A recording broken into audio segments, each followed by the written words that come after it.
연금이 연금으로서의 역할을 하기 위한 제도 개선을 해야 되겠다라는 것인데요. 무엇보다도 우리 국민연금은 노후소득 보장 수준이 낮습니다. 현재 국민연금의 전체 수령자 한 500만 명 정도 됩니다만 평균 급여액이 약 50만 원 정도 수준입니다. 그러면 저희가 최소한 노후 생활에 필요한 최소 소득 수준을 국민들은 최소 100만 원, 150만 원은 있어야 어느 정도 노후 생활이 가능하다라고 판단하는 것에 비해서 적은 거죠. 그러면 이걸 어떻게 늘릴 거냐라는 건데요. 국민연금이 가지고 있는 소득 보장 수준을 올리려면 첫 번째는 가입 기간이 길어야 됩니다. 쉽게 얘기하면 보험료를 납부하는 기간이 길어야 된다는 얘기입니다. 근데 현재 국민연금 평균 가입 기간은 16년 정도에 불과합니다. 보통 공무원 연금이 한 27년 정도 보거든요. 그러니까 가입 기간을 어떻게든 늘릴 것인가가 첫 번째 과제고요. 두 번째는 부담 수준입니다. 연금을 어떻게 많이 받을 수 있냐. 더 많이 더 오래 내면 많이 받습니다. 지금 현재 국민연금 수급자 중에서 200만 원 넘는 분들도 수십 명이 있습니다. 이분들은 한 30년 동안 납부했고 최고 수준의 보험료를 납부한 거죠. 그렇기 때문에 어떤 사람은 그러니까 국민연금 현재 받는 자에서 가장 적게 받는 사람은 10만 원. 그분은 한 5년 동안 한 달에 2만 원만 냈거든요. 그런데 한 달에 몇십만 원씩 30년 이상 내게 되면 200만 원 정도 넘은 그러니까 200만 원 정도 넘는 연금을 받을 수 있다는 것이죠.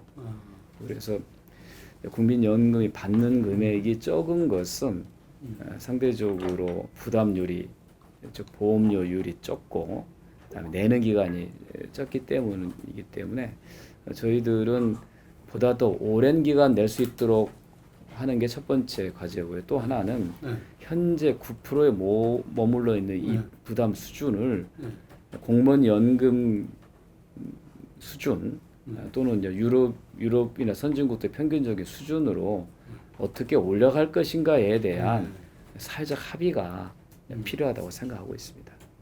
그거 이제 국민연금에 관련된 부분이고 국민연금 말고 우리는 또 공적연금으로 또 기초연금 제도를 조세 기반으로 운영하고 있습니다. 그래서 현재는 25만 원 정도 이제 수령합니다만 2021년에 30만 원 정도 받을 수 있는데 이 기초연금 30만 원과 국민연금을 합쳐서 모든 국민들이 최소한 100만 원 이상 받을 수 있도록 하는 게 현재 정부의 연금제도 개혁의 목표다라고 말씀드립니다. 기금구간 얘기는 저는 과도하게 조장된 불안이라고 생각하는 겁니다. 왜냐하면 현재 국민연금의 기금 보유 규모가 4월 말 기준으로 690조 원입니다. 세계 3대 연기금이거든요. 그러니까 일본, 노르웨이에 이어서 가장 많은 기금을 보유하고 있고요. 이 정도면 약 30년 정도 국민들한테 지급할 수 있는 기금을 보유하고 있는 겁니다. 지금 캐나다가 5년, 일본이 4년, 미국이 3년, 스웨덴이 1년, 독일은 단 2개월치만 보유하고 있지만 기금이 없어서 국민들이 연금을 못 받을 거라는 불안은 없습니다.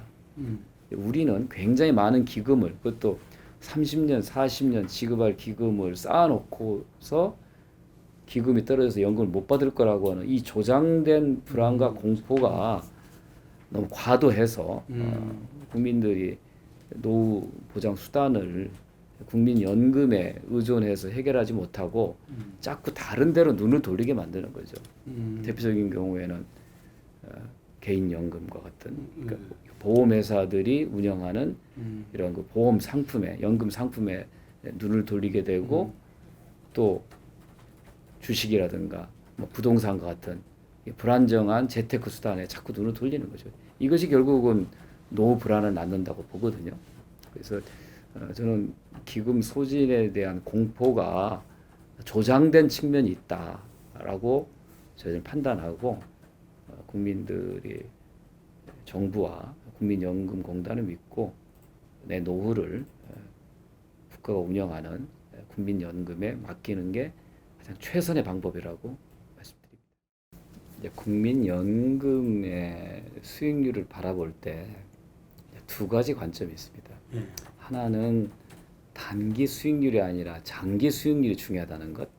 왜냐하면 국민연금과 같은 거대 연기금은 개인 소액 투자자처럼 단기적인 이익을 목표로 하지 않습니다. 지금 현재 잘 나가는 종목이 3년, 5년 후에도 높은 수익률을 올린다고 장담할 수가 없기 때문입니다. 그래서 현재는 저평가돼 있지만 5년, 10년 후에 그 기업의 가치가 또는 그 투자 대상의 가치가 훨씬 더 많이 올라가는 분야에 투자하는 것이 투자의 기본 원칙입니다.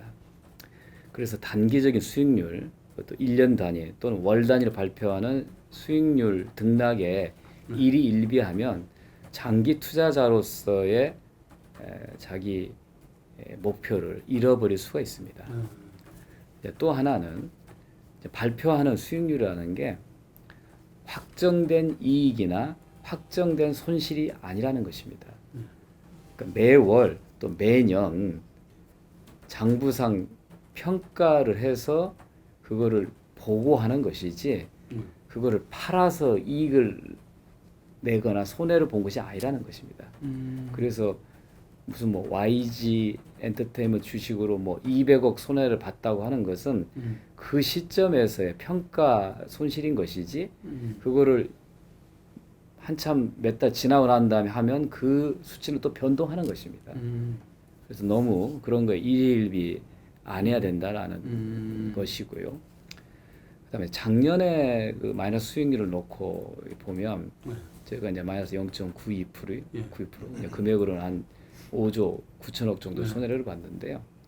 작년에는 미중 무역 분쟁과 그에 따른 국내외 증시 부진으로 우리뿐만 아니라 해외 연기금들도 다 손해를 봤습니다. 기금 1위 규모인 일본의 GPIF는 마이너스 7.7%, 금액으로 환산하면 한 120조 손실을 봤습니다. 네덜란드 ABP도 마이너스 2.3%, 미국의 캘퍼스도 마이너스 3.5%였습니다.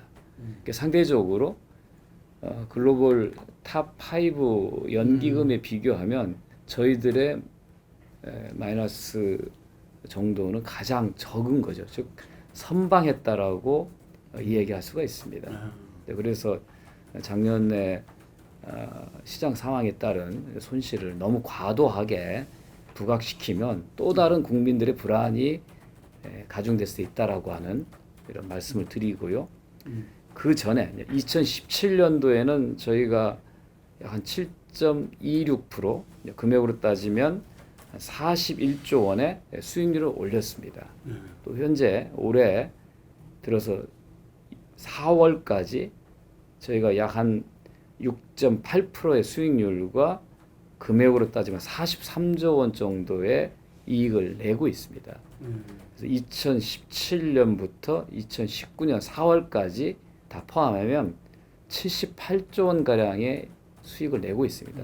뭐 이 정도면 과거 박근혜 정부와 MB 정부 때 평균 한 20조 원 정도의 이익을 낸 데에 비해서 2배 이상의 이익을 내고 있는 것입니다. 그런데 문재인 정부 들어와서 또는 전주를 이전하고 난 다음에 기금이 손해를 보고 있다고 하는 그 보도는 전형적인 가짜 뉴스라고 말씀드립니다. 뭐 독일, 스웨덴, 미국, 일본 뭐 대부분의 나라들이 거의 대부분 나라들이 18% 안팎의 보험료율을 부과하고 있습니다.